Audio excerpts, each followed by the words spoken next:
record button in, because I clearly didn't do that at the start.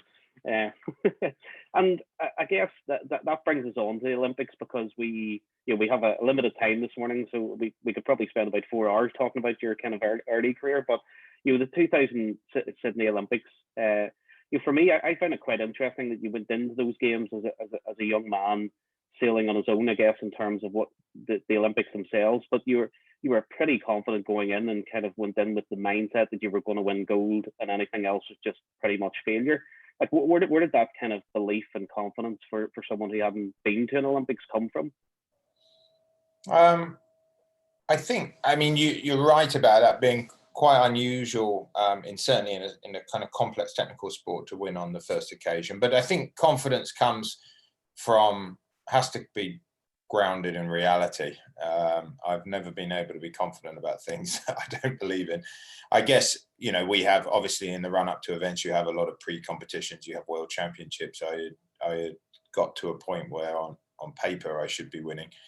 But that's not to say I wasn't hugely nervous. I think into sport or anything, nerves is something. And I remember going into that Sydney Olympics, it was very gripping, and I was worried not about the nerves so much, but about nerves stopping me sleeping, and then not being able to sleep, and you're spiraling, and you can really get yourself into a kind of spiral. And I do remember a little bit of self-talk on myself back then, just saying, okay, being nervous, that's fine, no problem, of course you are, you're doing Olympic Games, but don't be worried about being nervous. Don't think that's going to have a negative effect. It's going to be fine. You're just going to be nervous, and then your instincts, your training will kick in.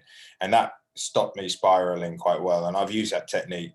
As you get older, you kind of get more cynical and less nervous, I suppose. But in those days, I used to have to fall back on that. And I remember the Sydney Olympics. So I think that got me through, my biggest event by a long way at that point, as a first comer and someone who wasn't used to it, was just self-talk and just explaining to myself that embrace the nerves, don't worry about it. Then you'd fall off to sleep, and then you wake up the next day, yes, you're nervous, and you go out and trust yourself to perform. I think that's probably a really interesting point for those people who are on the call listening today, is most entrepreneurs will have that kind of lack of belief sometimes, that doubt. And yeah, it's a challenging thing to get through, to convince yourself that you can do that. How like from a self-talk perspective, like what does that mean, and how did you really get yourself through that? Well, yeah, it was literally just you're lying in bed worrying about things, and it's to say that that's fine. It's to say, of course, you're worrying about things. You do care. Don't worry that you care. But that worry shouldn't be seen as a negative. It should just be seen as a reality, and an inevitable reality of something that matters to you. And if it matters to you, that's not a bad thing. You're going to put a lot of effort in, and you've trained very hard. Of course, it matters to you. So it was really just an embracing of being nervous about something, and not thinking that those nerves were going to have a negative effect. I think I see that a lot, with kids and exams. I think the concern is that you start panicking that because you're nervous, you're not going to sleep. Now, you're not going to sleep, you're going to do a bad job the next day at school. And I think you've got to break the cycle somehow. And for me, it was about embracing it, and just saying, it's not necessarily embracing it, but accepting it's inevitable, and not thinking it's some bad thing that's going to the demon in the room. Is just an inevitable fact. It's harnessing the adrenaline, I guess. Yeah, exactly. Yeah. Glass of red wine. I was probably the only athlete who used to have a glass of red wine. Yeah, and Iain, I suppose back to the Olympic side, then I guess sort of 4 years later, then you were in Sydney with Steve Mitchell, and actually from a dual perspective then, rather than done on your own, and you came sixth. What changed in those 4 years? Was it that there were better sailors than you two at that time? Was it that you weren't as prepared? Like, what was the difference in Olympic number 2 for you? Oh, that was probably the most significant moment in my life, in terms of for good and bad, and for good and bad in ways that probably don't make sense. It'd be obvious to think it was good because it was a bad thing because we did a bad result, but in a way it wasn't. I lost the sense of what it was to be successful. I believed my own bullshit, for want of another word. young 20s, single, started to believe that being good at sailing somehow meant something, and started to believe certainly that talent was important. And that is a lesson I learned really hard, that maybe it is a bit to do with talent. Anything in life is maybe a bit to do with talent. It's so much more to do with hard work, dedication, attention to details, process driven work rate. And I hadn't done that enough into Athens. I had thought that it would be like Sydney again, and on the day I'll just get out and I would talk myself to sleep, get up, and talent would win through. And but the reality is I hadn't put in the work at the same level. You know, when I was even younger in Sydney, I was having fun, but when I know what I was putting in, it was still gym, sailing, gym, sailing, gym, 7 days a week, every single day, and it was dedicated. Athens was a bit like that, but it was just a little bit, you know, doing interviews, pretending that, you know, being told you were the favorite, talking about being the favorite, starting to forget what it was all about. And so I saw that as, and basically not doing well in that Olympics, or not doing well, but not achieving a medal was so hard because I knew I'd let myself down. And I mean, sailing's not a sport where you're doing it to be rich and famous. You're not. So you're doing it for a reason. And for me, it's always been, or certainly after that moment, it has been a validation of your efforts, a conclusion that the decisions you made were right. Now, after that Olympics, I couldn't say that. And it was a horrible feeling to say you've let yourself down, you've let the people who've also put in and cared about it. So I pretty much vowed to never have that feeling again. I didn't vow to win anything. I just had vowed to never have that feeling again. I wanted to go into everything I did trying the absolute best. And I have to say that going into the China Olympics was pretty tight with a few of us. And I remember myself and Bart saying to each other that, you know, we're really proud of our efforts. A bit of a cheesy thing to say to, you know, grown men, but the truth it was, I totally understood for the first time in my life that expression of the cliche your mum and dad always say to you, as long as you've done your best. Because I had always thought, what's a load of rubbish as long as you've done your best? It doesn't really matter. If you don't win, you don't win. Who cares about doing your best? But having had the pain of letting yourself down in Athens, I went into China knowing that win, lose or draw, I was going to be proud of the effort, because, you know, there really was no stone left unturned. It was like a gigantic effort for 4 years. And I went into that very calm about it, because I knew the bit I care about is the validation, and the bit I hate is the feeling that you've let yourself and others down. I wasn't going to have that second feeling going in, and it really released the pressure, which was interesting. For me, and I've done that through my whole life. And when I say the bad out of that is, interestingly, that is a fault I think, and some of the entrepreneurs on the call can relate, that relentless drive to not let yourself and others down can actually come at the cost of other parts of your life. You know, that isn't necessarily a good work-life balance, to consider everything and every moment of your day important to achieve your goal, so you don't let yourself down. And I think we've all suffered from it. And it's certainly more achievable for a 4-year cycle into Olympics, for example. But when you're doing it every day, that is not necessarily a sustainable thing. So I think, you know, I've got so much out of the negative of Athens, but in some ways I now need to relearn to do a marathon, not a sprint, to have life balance, and to realize that, you know, you're once on the planet. So well done if you've achieved your goals in your little sailing boat, but then if you haven't enjoyed it and had made it enjoyable for people around you, you haven't necessarily succeeded. But I'm getting a bit philosophical there. But. Well, it's an interesting point, Iain. I mean, I remember interviewing a 3-star Michelin chef before who kind of talked about anyone that wanted to get into that game. His question first off always was, what part of your life are you giving up to do this? Because you can't be the best at this without having to give something up, you know. And like, how do you, I guess you've went from giving that all every 4 years in Olympics for 12 years, but I guess how do you do that then, knowing now that this is a marathon you're kind of entering, in terms of, and we'll come to the business stuff in a bit with Solange, but, you know, how do you get your head around that kind of now getting yourself ready for the marathon of running a business?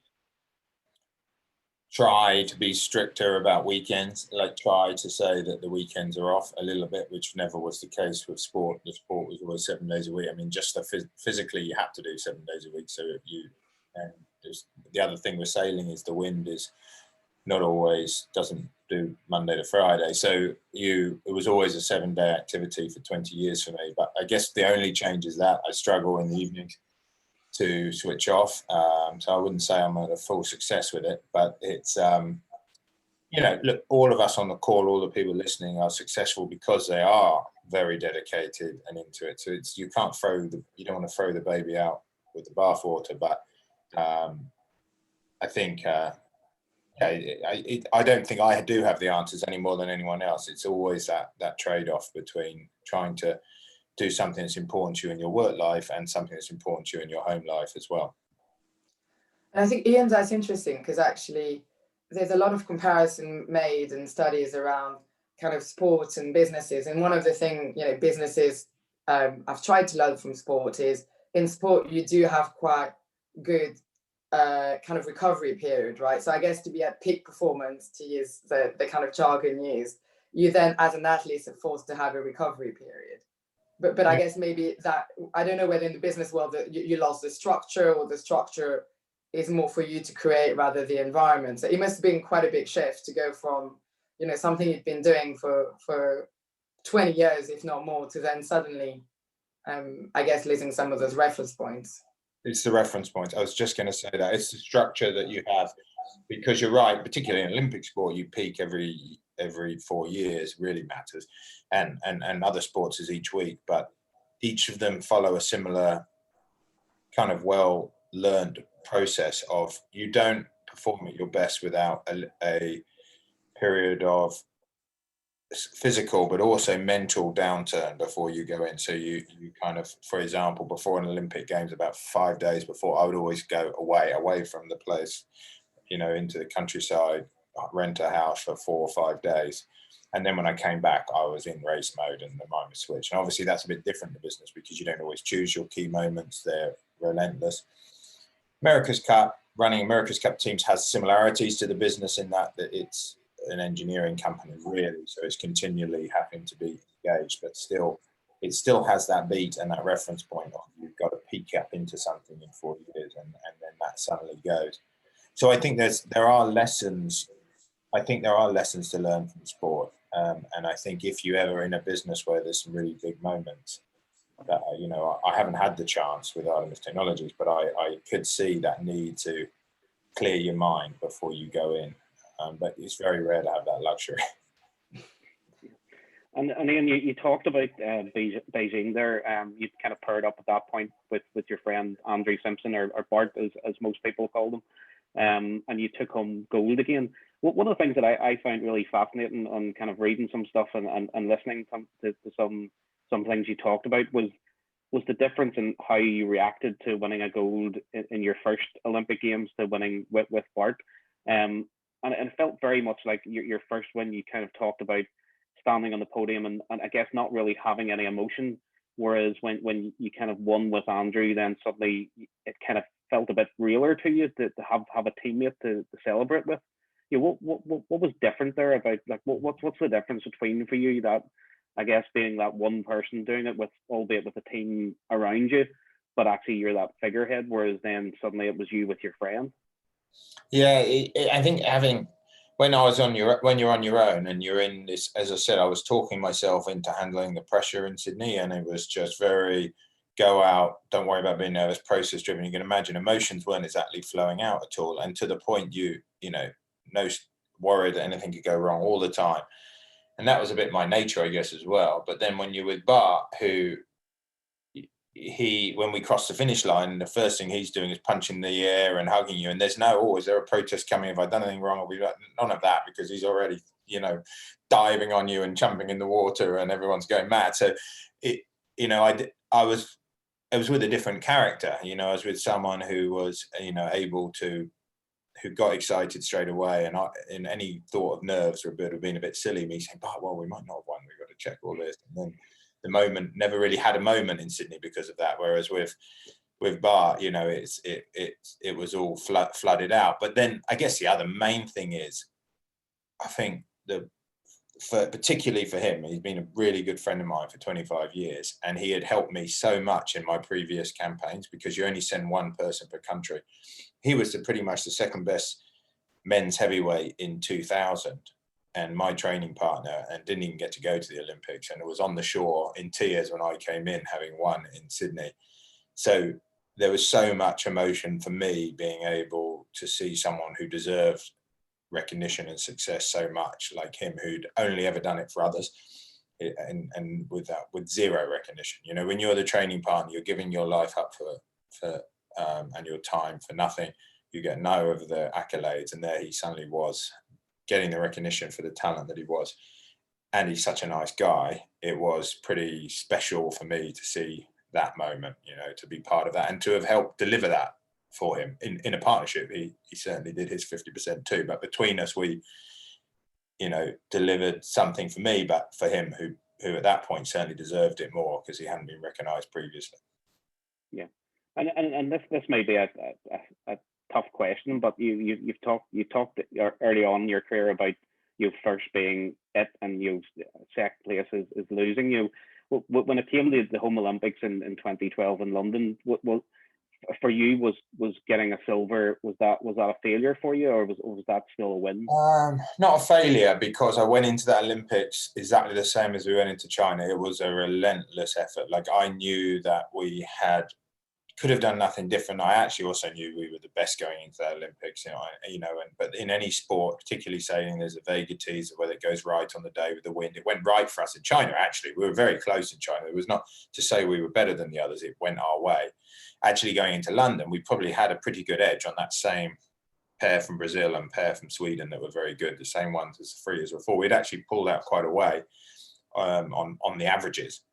So no, I didn't feel regret, frustration, of course, because you know that if you had only flicked your coin differently on some vagary of the wind in that last race, we would have won. We had a big lead going into the last race. But I mean, I shouted and swore quite a lot, I think, when I went through the line. But as I say, frustration, no sense of regret, and then nothing like I had in Athens, none of that. And so I can handle it. I can handle thinking back about that.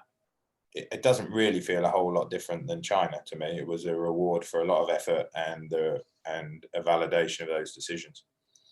And control, I guess, is maybe that's the wrong word, but control of what you did in preparation is the thing that allows you to say, well, I did, you know, back to what your parents said, you did your best, and that's all you can do in that situation.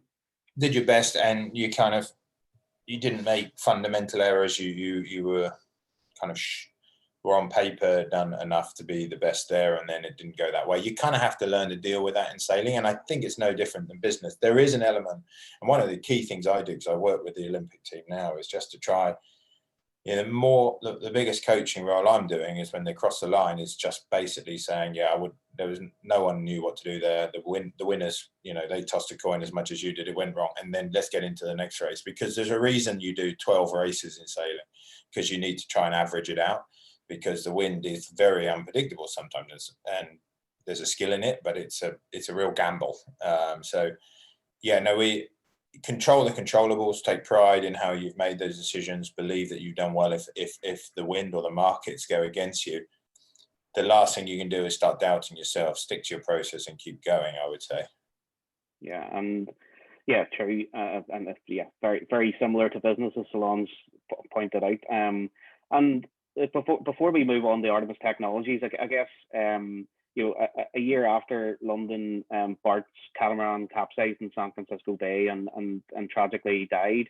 I guess I didn't want to go back to that day and talk to you about what that was like. I guess I wanted to maybe concentrate a little bit more, because I guess all of us think about, as we get the our age in our early 30s, we all start to think about, what will people think when we do pass, I guess. Do you want to tell me a little bit about Bart's legacy and how that's impacted you, and what has changed, I guess, from a positive side? Yeah, Bart was just a very kind person. He was the one. I mean, we used to be away training, and there were knackering days, and I'd you know, he'd be on the phone to someone at 9 o'clock. I said, what are you doing, Bart? You know, he didn't need to sleep much, which was good. But I'd say, who are you speaking to? He said, oh, it's, you know, Johnny, whoever. And I said, well, who's he? He said, oh, he's one of the young guys who's starting training in the laser at the moment. He's having a bit of problems with this. I said, well, why are you speaking to him? And he said, oh, I bumped into him. And I said he could always call me if he needed any help. And he used to be doing that all the time. He was always, you know, I wouldn't say I got frustrated with him. I was always so amazed how nice he was. But I'd say, all right, well, make sure we're on it tomorrow. You know, but he was just so kind. And so when the awful thing happened and we lost Bart, it was pretty clear to his wife, Leah, and myself, and Ben Ainsley, who were close to him, to try and do something that carried on, trying to kind of instill his wise words and arm around the shoulder to as many people as possible. Needed to, and so the Andrew Simpson Foundation was created to use sailing, because he did love sailing, and I love sailing, and we realized how much that can help people's lives. But it was not. So it is a way to get children on the water who can't normally do it. But a lot of the programs the Foundation runs, one's called Sail Fit, one's called Aiming High. Sail Fit's for people who aren't maybe engaging with sport and have healthy eating issues and weight problems.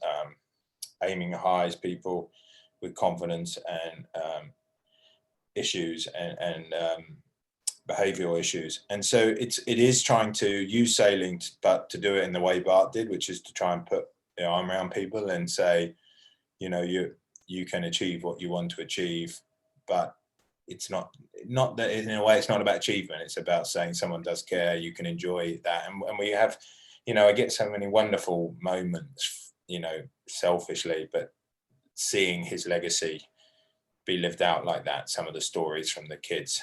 There's, I think, 5 centres around the country now running these courses. You know, his name's everywhere. That's something I'm so proud for him. You know, I want him to be remembered for what an amazing athlete he was and what an amazing guy he is. So to see the Andrew Simpson centres cropping up everywhere, and we hope to have one in Belfast soon, cropping up everywhere, and taking kids on the water to. And one of the things with the foundation as well, which suits him, is the courses are all trying to be over a bit of a period of time. So there is some, you know, try sailing courses that the centre do to get people out and just go for a jolly and enjoy the water like I did. But some of the people who have slightly more issues in their life and more challenges is trying to have a little engagement over a period and give some consistency and hopefully impact their lives all the more for it. Now, to do something in his name is very appropriate. He was a pretty special person. He'd achieved a lot in sport, but he achieved a lot that people don't know about, and making people happy and helping people. Yeah, and it's great to see that legacy continue on. I guess in terms of exactly what he did when he was with us. Solange, I'm going to hand over to you now to kind of move on a little bit to kind of talk about the Artemis Technology side and that sort of stuff, and I'll hang back a wee bit.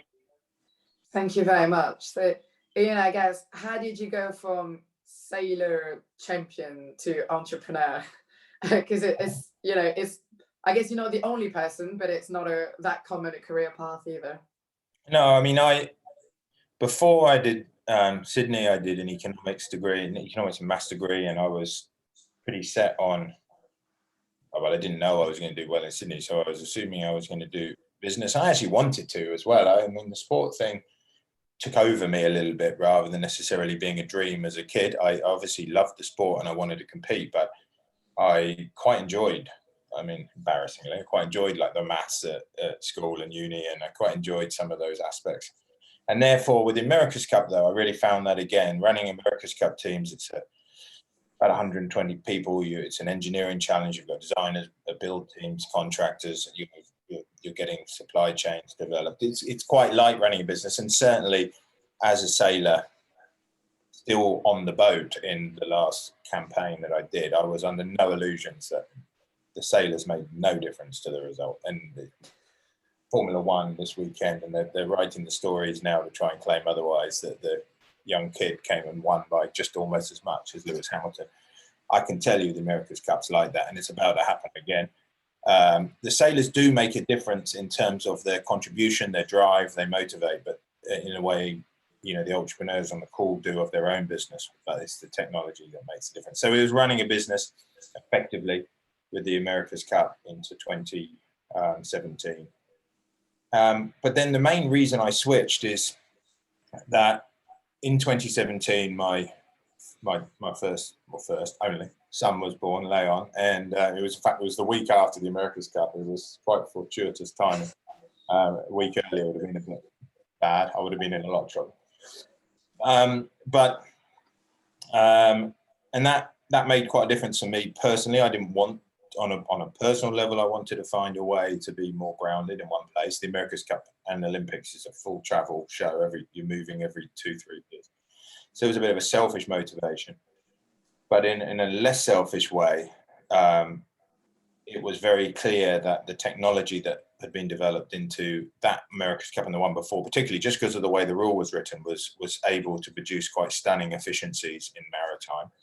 And as I sat in the hospital,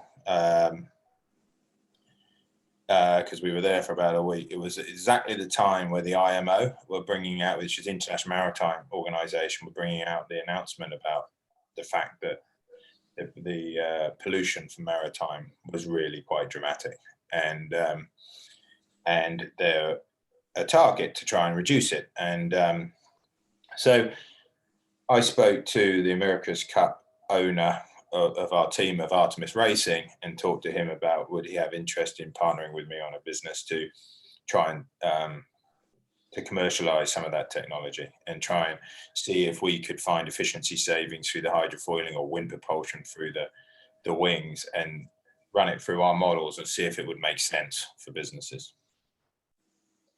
No, it sounds like a number of things came into place, and then I guess timing is critical, and so I guess the IMO announcement, and so I'm sure everyone would like to hear a little bit more. So clearly the kind of mission statement or purpose is to decarbonize the kind of maritime industry, which is no small feat.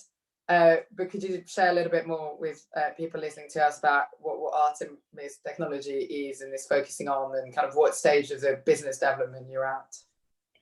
So it did very much start with that mission statement, which is not always a good way to start a business, I've discovered, because normally it's better to start with an idea for a product that might actually make a margin and people want to buy it. We didn't start like that. We started with a goal, which we weren't naive enough to say can be achieved without having a product that's sustainable, but we didn't have that product. But we did have 10 years of computational tools that have been built around predicting performance accurately.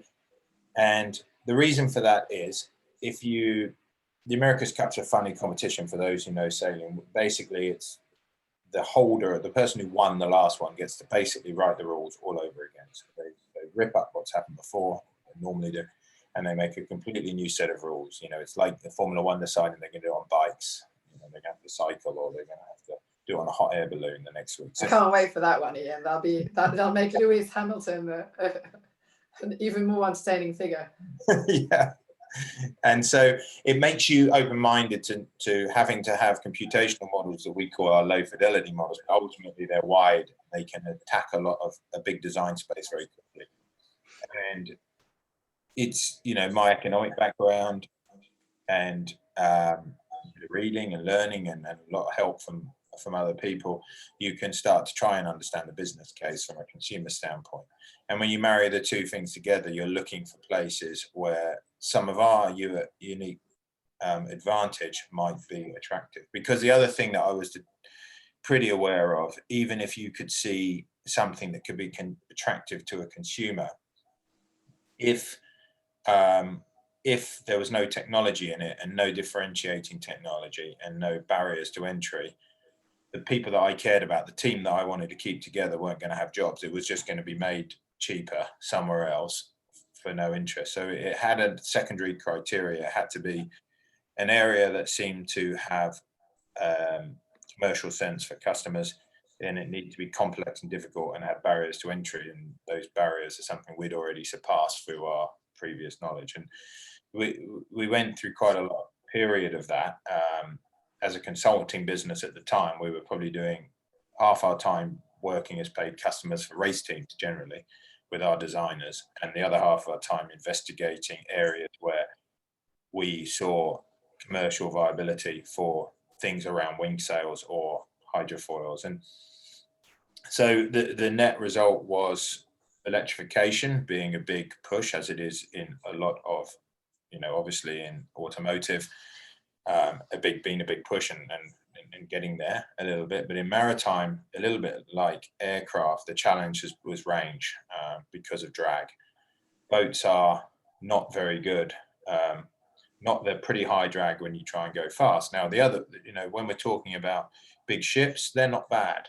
Big ships going slow, although we can have a discussion, and I would certainly argue we shouldn't be consuming stuff from all around the world, but it's not that high drag. But high speed boats that we would travel on, maybe if we were going in San Francisco, where I lived for a while, across from Oakland over to San Fran, that's pretty awful for the environment right now. And it's really helped by the exact same hydrofoils that we developed in 2017 for the America's Cup. So that's where we landed, what we call the e-foiler, so an electric drive combined with hydrofoiling.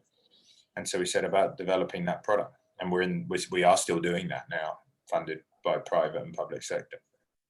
No, it's really interesting. And just to pick up on a few things, so I think, and we went through at NatWest, and I'm sure many of the people on the call as well, that kind of sense of purpose, right? So without knowing specifically what product or what all the strategy was going to be and the kind of 50-page detailed business plan, that there was something quite fundamental that was driving you and some kind of non-negotiables in terms of what you wanted to achieve.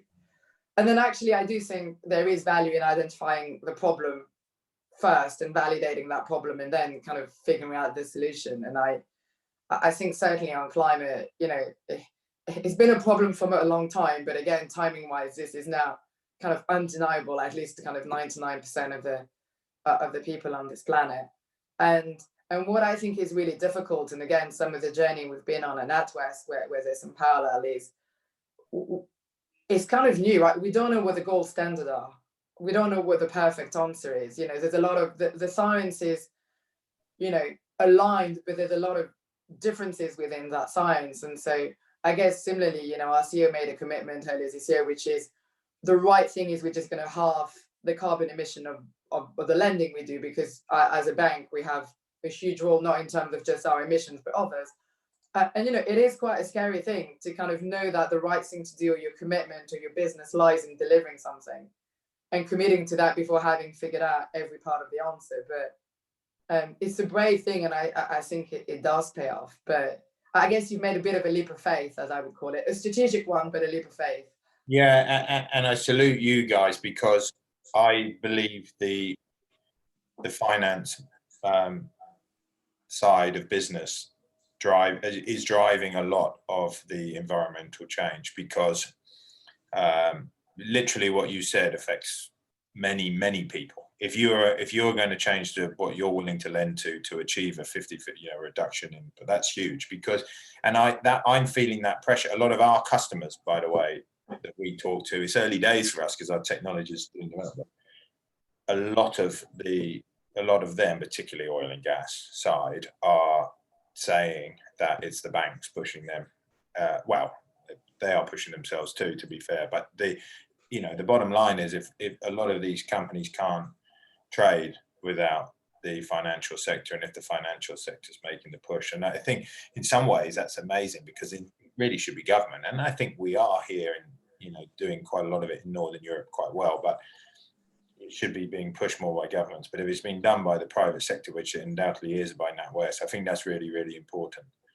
And it is a leap of faith, like you said, because I think what's the exciting thing about things for me, the positive way I look at the climate crisis, because it's easy to be depressed, is it's quite like my America's Cup campaigns. It's going to be engineering and chemistry and physics and ingenuity and teams that enjoy working together that is going to get us out of this, because I don't have a whole heap of faith in human nature changing fast enough. I don't think we're going to, or put more coats on and spend lots of money on electric heating systems and the like. So I think it's going to be government, and it's going to be engineering and ingenuity that will get us out of the mess if anything does. Thanks, Ian. That's a perfect bridge to the other question I wanted to ask you, which is the kind of role of government and kind of public bodies. But then bringing it back to the kind of controllables and non-controllables is about how did you set out to, there's some things that you can control in terms of the engineering of the solutions, but part of the success, I'm assuming as well, in kind of scalability of funding is getting the kind of public body on side. But you must have had some sleepless nights because they're not easy stakeholders necessarily to bring along the journey. No, and it is important. I mean, early stage technology development, the public sector can have in a public good, in something that potentially can have an effect on decarbonising society. As I said, I don't have a massive human nature on an individual level, so I do believe that government have a place to play. We're very lucky through a scheme called Strength in Places, which is around the Belfast region, recognising the strength of the aerospace sector, particularly composite wing build, university sector there. Ourselves being based in Belfast with our knowledge of hydrofoiling is recognised as a strength in place and in the sectors the government want to support, which is decarbonisation. And I think they want to do that because, to, as I say, Northern Europe government's credit, they recognise it's a real issue. But I think they also realise that it's a opportunity to lead. If we think of the west side of the US led in the tech, over the last 30 years and generated huge wealth and prosperity for that region. I think Northern Europe has an opportunity to lead in decarbonising technologies. As I said, hopefully in decarbonising technologies that are difficult and have differentiating technology, so it's not a race to the bottom in costs and labour costs. But and government, I do think, recognising that. So I think that's good, and I think they have certainly supported our consortium with regard to it. But the one thing you have to raise private funding to get public funding. Government aren't doing 100% grants. They're doing 50% grants if you're a small company like us, and less if you're a big company. So you have to raise private money, but there's always that chicken and an egg thing. And so, I was lucky through, I guess, my America's Cup world to have people conditionally would say, well, if government are in, we're in. But yeah, they do have such an important part to play. And then, of course, on the other end of it, on the regulatory side of it, governments could change the law tomorrow and say you have to have an law. Well, they have, but they could do it for tomorrow and say you have to have an electric car, and that would speed things up real fast. Now, would that be the right move or not? It might be quite hard on those who can't afford an electric car tomorrow. I get it. And so I'm not suggesting we should, but they have a massive part to play on the legal end and the regulatory end to drive change as well.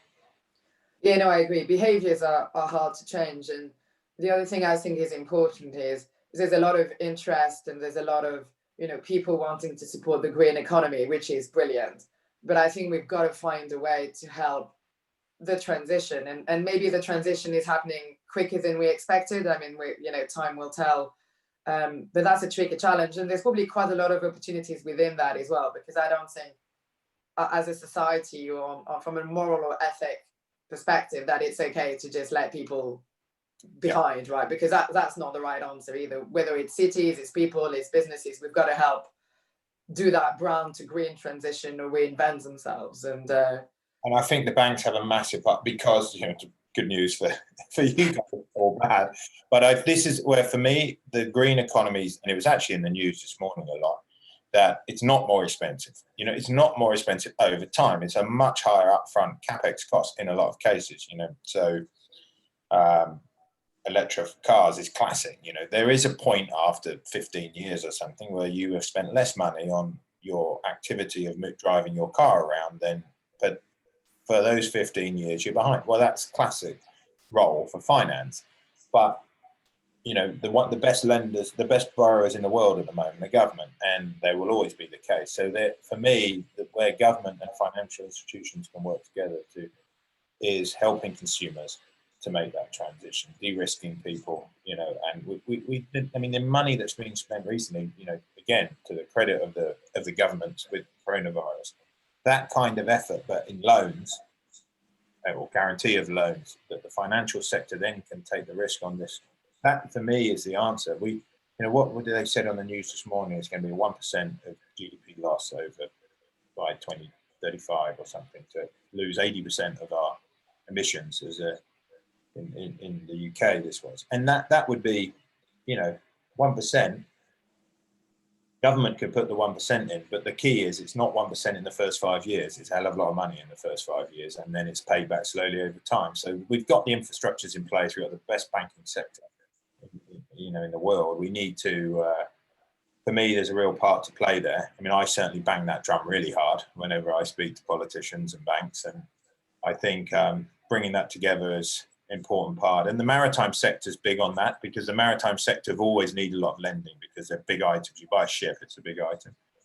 And maritime industries in the UK are forever saying it's not the people you need to convince here are the banks, not the banks / government to get the financing of this new technology. It's not the consumers. The consumers are going to put their hand up, and they haven't got the money anyway. They can't do it.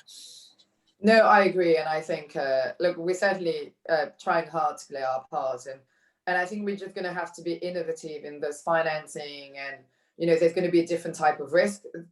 They're just new types of risk, right? And sometimes many people on this call will have taken quite a lot of risk, right? Because by nature of what you're trying to achieve, but different is not, different can appear riskier, but it's not ultimately riskier. It's just there's more unknowns. And there's opportunities for guys like yourself who are taking the leap and going for it. There's opportunities for the nation, for governments who are willing to recognise what those risk drivers are and support them, and guarantee lending. You could see a mass rollout of removing boilers, as was in the news today, through the whole of a nation. That's a lot of money. If that could be sorted out between the banks and government to, for the government to take the risk on, but the finance to come from the private sector. I mean, that would be a massive achievement if that could come together for climate change. And I think it's within our grasp, thanks to people like NatWest. I think it's with you guys is the chance.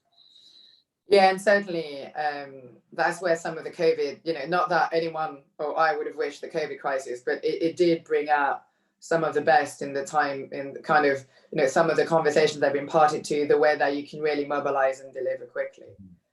Just conscious of leaving some time for Q&A, but maybe before, John, I don't know if you had a question. I think it'd be quite interesting for me, kind of, what was the hardest thing in the transition from athlete to entrepreneur? And clearly, there was kind of a bridge via the America's Cup, but keen to hear what was the hardest thing you had to overcome on the business world?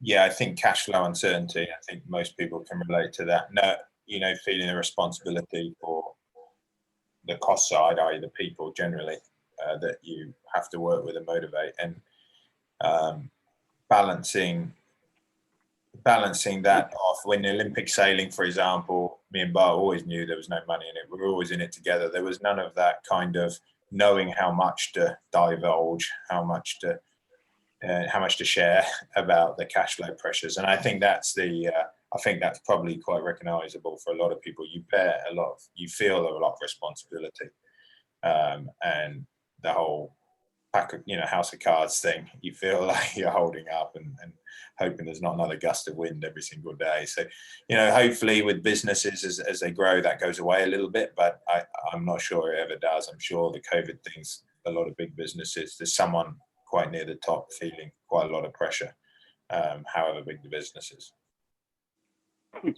And Iain, I'll jump in, Solange. Lindsay has joined us for some Q&A, but I've had some questions emailed to me and texted as well. So I think we'll just combine all these questions into one little group session. So I guess one of the things I was interested in, because a lot of the entrepreneurs on this call, especially I guess more of the tech type businesses, will either be going through an investment raise or thinking about going through an investment raise. How tough is that journey when you're as you've already talked about, balancing both trying to get government funding plus private investors to come and back that? And we've seen many times entrepreneurs believe they're signing a term sheet to get investment on Friday this week, and then that's pulled, or something happens or changes. how tough is that journey? And no matter how much money you're after, it's still a hard thing to do, to get that signature on a piece of paper to say we're going to give you all this money in the hope that you can deliver on your vision of becoming that company. Yeah, it's very stressful, and I'm sure there's many businesses that may have been successful if that term sheet had been signed on the Friday, not 2 weeks later when you couldn't sustain it any longer. That's that stress I talked about earlier, I think. And I wouldn't say that it was. I would claim to have many lessons to impart on the people on the call. I'm sure there's a lot of people who can do this better than me. I mean, except for to recognize that it is a stressful, difficult time, and you have to keep pushing on. I think you have to truly believe in what you're trying to do. And a bit like my experience in China, you have to be comfortable that you are doing your best and feel relaxed about that, and understand there are external factors that are beyond your control, and therefore not try to dissociate and not feel this sense of personal achievement being linked to the signing of that term sheet, that external factor. So I think that would be my only lesson, and I don't always adhere to it enough myself, which is, yes, you've got a responsibility for people you care about, a business and that you're passionate about, that you want to be successful, but it could be like London and you come second when you should have won, it could be, but to make sure you've done everything you can, and then you can hold your head high and move on without feeling like you've let yourself or others down. I guess sometimes that making sure you've done everything you can, I think it's easy sometimes to think that you have done that when there are lots of other external forces that maybe you haven't thought about how you can influence those things to make a difference. And I think that's one of the challenges sometimes as an entrepreneur, when you don't necessarily know what you don't know. How do you figure that out, that you potentially could have made a difference somewhere? Yeah, and then the solution is you therefore take advice because you want to be open-minded, and then you feel pulled in too many directions and you don't make a decision. These are not easy things to answer, and I think a bit like a race course, is luck involved sometimes, and I think you always have to be trying to be systematic. You're trying to make good decisions. You're trying to be honest and open to new ideas, but trying to make decisions at the right time. I'm certainly not here to, there's some people, James Dyson, you could say, well, he got that right, but how much was right? How much of that was just the circumstance for him? The term sheet came in on the Friday. We will never know. I'm sure he made some pretty good decisions along the way, but I'm just meaning, I think there's always that element. I think it's better to not be beating yourself up about the things you didn't do, as long as you've trusted yourself and you've tried to get and you've been true to putting in your effort and open-minded, but making decisions. If you're doing that and it doesn't work out, well, maybe it was you, maybe it was external, but you're never going to know. But at least you did everything you did. You weren't lazy. You didn't take shortcuts. Yeah, and you talked earlier about Bart kind of being, I guess, one of those voices when you were in the early days, kind of supporting you from the sides. From a business perspective, have you kind of made that change to finding mentors and people who, I guess, know the business world, from a, not that you don't know the business world, but know it better than you, that you can call on to kind of have those challenging conversations and those those bits of support and guidance that you maybe necessarily, the things that you don't know. Yeah, definitely. I mean, none quite as special as Bart, but certainly people who are as close to me as Bart was able to tell me things pretty straight. But no, I think we all need those people. I think the key is the people you lean on, they open your mind to thinking about the problem in a different way. They don't tell you what to do. And sometimes that can be people, sometimes that can be experiences. I think one of the challenges I find, and I'm sure everyone does on the call, is you're running so meeting to meeting, minute to minute, to deliver operational actions and things to move on. And you could be running as fast as you can up the wrong road. And I feel that real challenge that I haven't got enough time to get my head out and think, is this product, are people going to want to buy this product at this price, or should we be making a slightly different product at a different price? And that kind of stuff is, I think that's where mentors and people on the outside can help, because they're mentors because they care enough to listen and have watched, and that's what their friends / mentors they need to be that, because the last thing you need is people giving you superlatives in, you know, of, I think you should do ABC, which they've said to every other business they've ever talked to. Sure, there's the odd thing there, but really no one on this call is silly. They've got most of the basics. They want some people who've taken some time and interest in what you're doing, and then can challenge, give some ideas. And I think, yeah, those people are very, very important to all of us. But you know, coaching is something I've had all through my career, and generally the coaches I've gone through are the ones I can trust, are giving honest feedback the best they can, rather than coaches who are necessarily gurus. You know, wouldn't always be coached by Mourinho. I haven't had them so much. And I suppose that's the key thing with it, Ian. I guess from an entrepreneur's perspective, you know, or an Olympian, you know, if a coach is telling you what to do all the time, when you get to that starting line, then you don't have that coach there to kind of basically tell you what to do. So you need someone who can help build you as a leader, rather than someone telling you what to do all the time. Yeah, really well put. Yeah, I agree. John, there's been a couple of questions actually, and probably a nice segue around leadership and actually your team. So when you've talked quite a bit about the mentors, the coaches, and some of the people that you lean into, can you talk to us a bit about how you recruit? So there's quite a few people on the call starting to build their teams, and obviously that's a massive asset for you. So particularly when it's very remote at the minute. So tell us about some of the qualities or your approach to building that superstar team. It's I think it is a real challenge. We find it a challenge too, because we're having to grow so fast. I've never, and I've been lucky in the way, because the America's Cup World was always, there was a group of people, and then the event stopped every 4 years. So one of the things about it, the funny things about the Cup, is everyone got fired every 4 years, and the pool was known.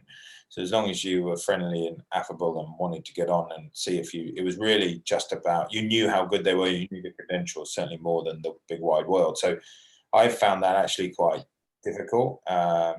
I think on the recruitment side, I've tried to marry different experiences. I don't want us to be, I have to understand what our weaknesses are inherent in our background. Me and a lot of people I've worked with for years are inherently, you know, racer mentality, and that, you know, a really good point someone said to me the other day is a Formula One car, that is obviously a success that has been designed, but it is not a commercial success. No one would buy a £100 million car to go to the shops with it. So what is that success? Well, if your job was to win a race, it's success. Well, if you're Lewis Hamilton or Mercedes, it is, but not for the others. But if you, you know, if you're trying to develop a product, that is not a commercial product, you know. So I knew that. And so on the kind of skills base, I'm trying to marry that with people who come from the opposite end of the spectrum, which is, people want to buy something at this price. Let's try about trying to understand how you make it at that price. And on the fit side, I've always believed in trying to find the personalities who have got a drive to get on with things themselves, and they're very personally motivated, but who are team players. And that is something that you don't find, in my experience, that often. Quite often the people who are very personally motivated they go, particularly in sport, they go overboard on their motivation, and they're unable to go behind one processed decision that's been made from some agreed process, and off you're going. They're too passionate to let that go. And that's the base, you know, badly worded description of the personality type that I think is successful. It's people or good team members, personally driven, but also able to be unemotionally back a team decision that they don't necessarily personally agree with. And you know, because I guess, and you know, in different careers, different businesses, you come across this is you kind of hire individuals, but you're trying to create some kind of diversity of thoughts, diversity of backgrounds, of skill. And when you're hiring quickly, it's quite difficult, because you could find 10 people who are great, but you probably don't want those 10 people if they're all the same, right? Because diversity, well, I personally believe, you know, diversity of any kind is valuable. Yeah, I totally agree. And I think diversity strings up something I always use, like natural tensions. And I think with natural tension, such a positive. And it's a bit like me with my nerves back in Sydney. You can't be worried about natural tensions. You have to embrace it. And that is diversity of thought. And that, I agree with you, Solange, comes from diversity of background very often as well. But that embracing that and looking for that diversity in the approach, be it in a, like I mentioned, in a practical business experience sense, or be it from your own, on a personal level, your background, I think is very, very important. But yeah, I wouldn't say, I think that the tension I feel is, especially running a tech program that, you know, is ever with new technology, you feel you're in a race against time, is marrying the desire to get the right people with the need to get some people. And I have a belief in, I'm quite positive about human nature, not on the changing bit, but in terms of their kindness and ability and desire to work within a team. I think we're naturally a team-based animal.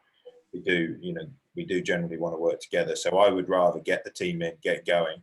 And yes, it's going to need then some changing. But first of all, if you're treating people with respect, asking their opinion, explaining why we're not going down a route, it's better to have someone to do the work than no one and not move on.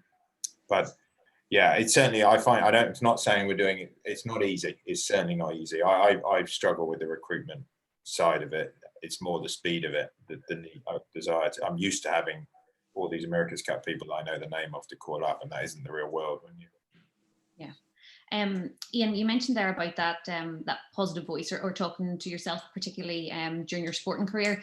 Claire's asked a question just around how do you adjust your mindset when you're competing with the big guns? So in her case, it's eBay. So she's just looking for any tips or advice about how she can get herself into that zone. Well, I have my oldest mate Bart in my mind the whole time, and his expression was not particularly detailed, but he used to say, "They're all shit." He used to just say to me, "They're all talking it up, but they're all shit. We're going to smoke them. Don't worry about it. We're going to smoke them. Let's just go out and smoke them. They're all shit." And that's how he used to be. It was, and I don't think he was doing it for himself, and he certainly doesn't believe it. He was one of the most humble people in the world, but he was instilling the blatant, rude, yes, just get out and smash them attitude and confidence that comes with that. And that doesn't leave me. I think you can probably take that overboard with that, because you've got to understand the experience and knowledge of some of the others, but certainly don't be scared. Everyone are individuals. We're all just individuals with experiences. There's an IQ spread out there, but it isn't that big. There's an effort spread out there, but it's not that big. There's some luck in some of the reasons. But it's about having confidence and believing in what you do. And you know, I think I got a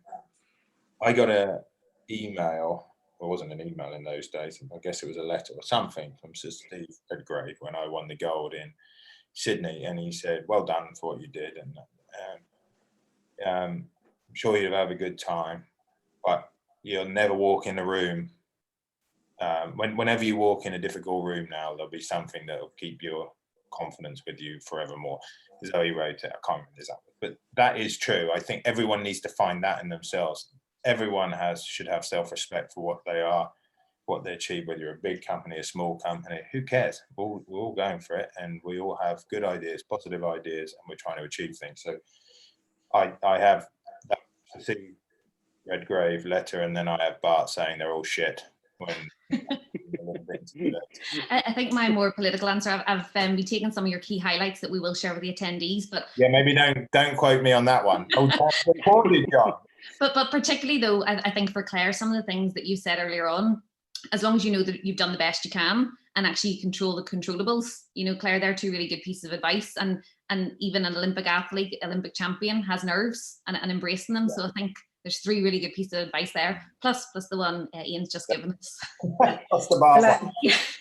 And I would say thanks, Ian. as well I've been told to curtail my swearing for this morning, so I'm glad it was you, not me. It was Bar. He's allowed to say it.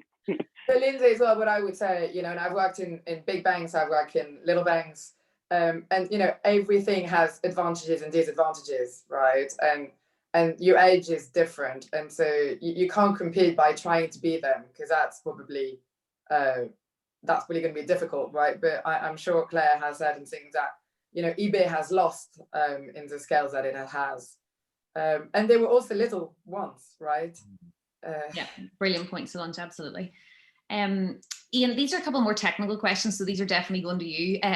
We're really lucky to have a climate accelerator, as John referenced, in the bank. So we have some of our climate entrepreneurs that have joined in. So a question has come in. Do you think that the COVID pandemic and financial crisis that could follow will be a big impact on decarbonisation efforts? So will COVID have an impact, do you think? I think there's two sides to it. I think that certainly some of the emissions savings made people started to realize it could make a difference, but it was only touching the side. So they realized the grandness of the problem. I think people had time to think with COVID. I think the real issue is going to be a lack of money in the economy over the next 10 years. And we need to act in the next 10 years. And COVID's taken a lot of spare cash. And I think that's the bit that worries me. We're not in that phase yet. But ultimately, decisions are going to have to be made, and that's why I believe we need to find models of public backing of private funding, because there is still some private capital. I think. I mean, Solange will know more than me, but there's not going to be much public money for a long time, and that is a real worry for me in the big picture of it. How are we going to decarbonise with stuff that's got higher upfront costs and lower? But as they rightly point out on the news today, not higher cost long term and much, much better for the environment. But we've got to get over the hump. And that worries me a little bit. I think we're in a golden period at the moment. We're trying to spend, every economy is trying to spend their way into growth, but that will bite and then we're going to be stuck. And that, if I was a pessimist, I would say that might actually have a negative effect on decarbonisation in the long run. I mean, I would say from what we're seeing, so I think there's loads of positives, and it's good to start there from a political and geopolitical, who would have thought even a year ago China would commit to what they've committed. The US looks like they might be rejoining Paris, which, it's not enough, but they're big things that help. I think there's also been, COVID has been very tough, but people have reevaluated in some instances in business and in life kind of what's important. And look, the fires in Australia, the floodings that we have, the effects are certainly being felt and coming closer to home. There's a lot of money for the easy, no-brainer stuff, I think, in kind of green finance. But the transition, the dislocation that will happen, that is hard to manage. I don't know what the answers will be. I think large companies have the advantage of having people and resources to put at play.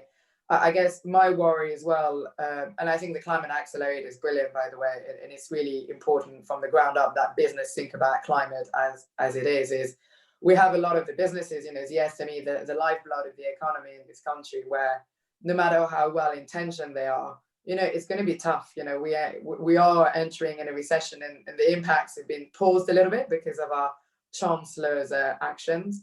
But I think there will be a bandwidth as well, pointing in around but I have faith in humankind. I think, as Iain said, there's technologies, there's a lot of great things happening. I hope we can get it done in time. Thank you. Yeah, I think, Iain, I'd be interested to hear your thoughts. I listened to someone recently who kind of said that we're the last generation of people who can talk to their kids about having made a difference before, after the next decade. As you say, it may be too late. How important is it for, I guess, everyone on this call to start making those changes when it comes to looking after our future? Well, it clearly is about everyone's individual actions, but I personally believe it needs to be led by legislation. However much we, don't get me wrong, our household, we take a lot of individual actions, but that's me being involved in it. My partner is very passionate, about the environmental challenges. But I think that's just leaving it way too much to chance.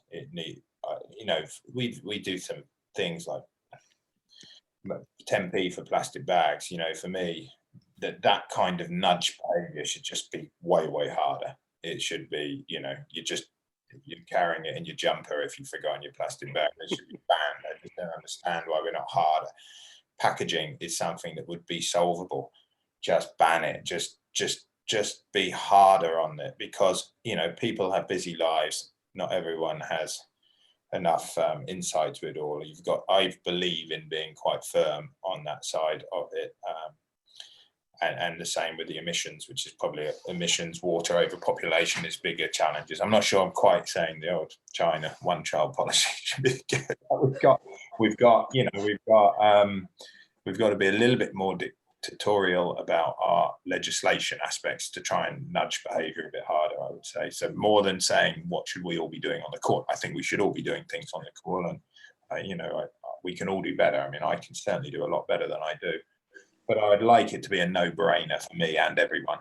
Every time there's a difficult decision about a bit more hassle, a little bit more money, or doing something better, a better choice for the environment. Great, thank you. And there's sorry, Lindsay, before you jump to another question. I know we've touched on this a couple of times throughout this morning's call, but I'm kind of interested to hear like how you've coped with the difference between having that focal point all the time of I'm going to be racing on this date in 2000 to compete to win, versus I guess creating a company where there's not necessarily that end point. Yes, when your first product is built and ready to be sold, I guess that's a milestone, but it's not as kind of focused in terms of here's where I need to get to actually to be successful. How do you is there a difference in the mindset around how you kind of cope with thinking about that, because it is quite a different thing?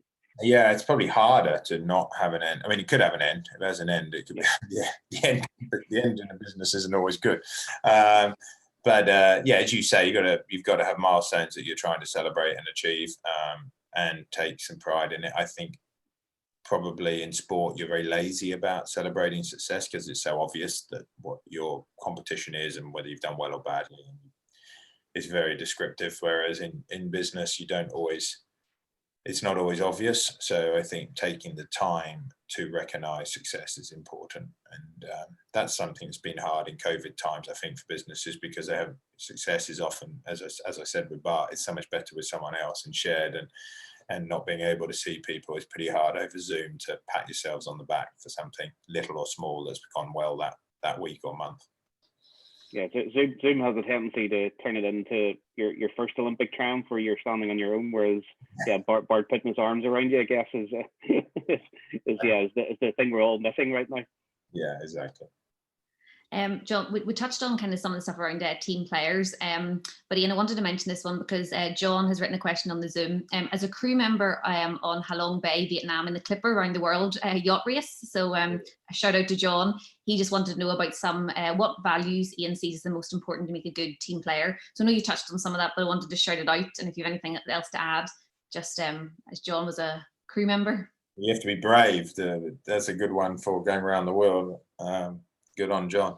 I think, I self-start. I think in a small business, it's really important that people are self-starting, because big business has much more organized reporting structures and ability to have processes to manage performance and people. Small businesses rely on that being inherent in the individuals a little bit more. I think it's a valuable, whatever size business, but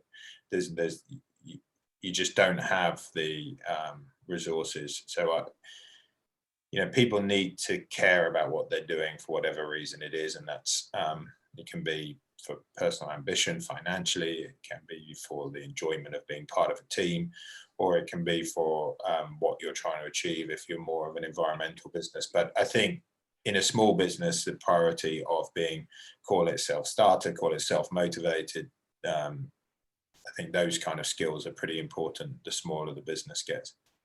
Yeah, and as you're growing your business, Ian, how are you finding, or how are you compartmentalizing, being the CEO, you've got kind of an HR function, you're looking at the risks, you're looking at the finance, where that's coming from. How do you manage all those different complexities? And actually, does your athletic background help with some of that discipline, or any tips for those on the call? Well, I'm sure there's vast majority of people on the call are doing it better than me, that's for sure. So I don't know if I'm in a place to give tips, because it's very difficult, isn't it? It's always a challenge. I think my maths background is probably more useful. I find it easier to do it all with numbers. I think is my way of understanding strategy. I can't do it. I'm not as good at doing it. Some people are very good at doing it more through Gantt charts or graphically understanding. I find it easier to do it with the numbers. And I guess that's a bit back to that pressure as well of knowing if it goes into red, you need to know someone like Solange on speed dial. As I say, I'm certainly no expert compared to the 180 odd people that have been on the call, but I certainly can recognise that having to do those multitask, marrying the strategy when you're really, really busy and you're just trying to run meeting to meeting is quite a challenge. Yeah. And I think we're all struggling with that. I mean, everyone I speak to, big businesses, small businesses, kind of friends, are like creating that time for self-reflection rather than doing an action is very easy to say. It's, you know, we all start, it's a bit like New Year's resolutions, right? You start the week with all this great intent, and before you know it, you've kind of been sucked out. And I think the best thing is to find people who you trust to hold you to account to it. And the other thing we've been talking a lot is, you know, you're not going to be much use to your team if you don't look after yourself, right? It's something we tell mothers when they have babies and kind of other people. And I know it sounds cliche, but it's important to remember it, I think. Yeah, absolutely. Iain, there are quite a few climate questions. If we don't get to them all, what I propose is that we summarise some of the questions and then we can share them with our climate participants. Richard's asked, how significant is the government's recent announcement on their 10-point plan for a green revolution to your business? There wasn't much mention of maritime in it, but as a goal and as a trying to lead a new industry to give productivity to the country and also to make a difference to climate, I completely embrace. And I think I do see there's a real opportunity, because it's difficult, to have high value jobs, high productivity growth in Northern Europe, probably because they have taken the lead on it. Be caught up by China and everything pretty quick, I'm sure, but good on that 10-point plan, to be fair. And it's not a political statement. I'm sure all the parties in Northern Europe on both sides are having have realised the opportunity and the importance of that. I would say though, maritime probably isn't understood as much as of how significant it is. I'll put it in perspective. We have some sales targets, and I can really no sales targets of kind of, I think it's like 10 of these boats, 200 passenger ferries in 2026. If we did that, we would save more emissions than Tesla's sales worldwide. So I don't think people quite realise how bad boats are. They are diesel fuel and they're highly inefficient. They are burning 4,000 kilowatts to go on these ferries, in a car where a car's doing 45 generally. So it's hundreds of times worse per passenger mile today, and we would be significantly better than a car if we move even an electric car into the future. So that's something that staggered me when and I hope our marketing department have done their maths right. So because I could be spouting it wrong, and I keep checking with them and they keep telling me it's true. But it was quite staggering, and it's a reflection of how bad maritime is, and how I do think we need to have attention. And if you look to Scandinavia, particularly Norway, have done a really good job of decarbonising a lot of their society, paid for by oil money, but that's not the point. They've done a good job of, I'm joking, I'm being facetious, because great that they have. But they're really turning their attention to maritime because they've got a very island-based culture, but it's also very difficult to do maritime because by its nature, there's no petrol stations in the middle of the ocean. So the range aspect is imposed upon you. It can't be solved by putting up more stations. And the drag of boats at speed is really, really relatively high. And so there is a real push in that sector, and it can make a real difference. So, on a personal level, it'd be good to see our governments wake up to that even more. But on the big picture, I'm happy to see any drive to lead in decarbonisation in any industry. Yeah, great. Iain, we could talk all day, and I'm very conscious of time. As I said, we will, and hopefully you don't mind answering some of the questions offline, and we'll send those out to the participants. One final question before I hand back to John and Solange to wrap up, and also to thank you for your time. When will you know that Artemis Technologies has been a success? And there's been a question of what's post 2026 for Iain Percy? Yeah, is it getting your son to the Olympics, or is it? No, his mum wouldn't let him go anywhere near it. But no, That's a really good question, and I think that's whoever asked it, or maybe you did. But I think understanding, what is success is something that's a little bit new to me, because it's been so obvious, and it's a bit about this marathon, not a sprint, not having an end. What is success? I think CO2 saved a year is a metric that I like to consider part of success, and that's why I found that very motivating to realize how impactful it can be. And that's only going to happen. Actually, talking of Tesla, I went to a talk from Tesla, and something that Elon Musk was saying is, you don't change anything if someone wants what you're selling. You just have a really cool thing. So I guess we've got to be really careful as racers to not produce an impressive piece of technology that changes nothing because no one wants to buy it for whatever reason, be it cost or other external factors. So I think success will be significant sales. And I don't know what significant is, but if it was saving more emissions than Tesla, I'd say it was a success. That would be a relative opinion of me. Pretty good goal to be working to. Good luck.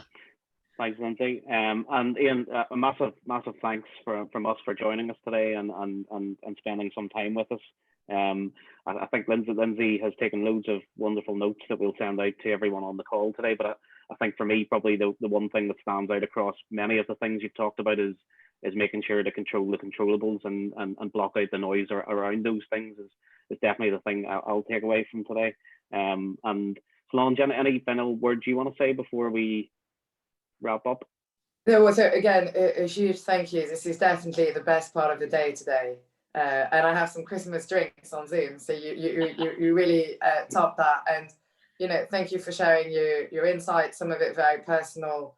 Hopefully it provided some self-reflection for everyone. And look, thank you and good luck and to everyone on this call. And we've got a range of people who do different things, but again, kind of recognize everything you're doing, and we need more people like that.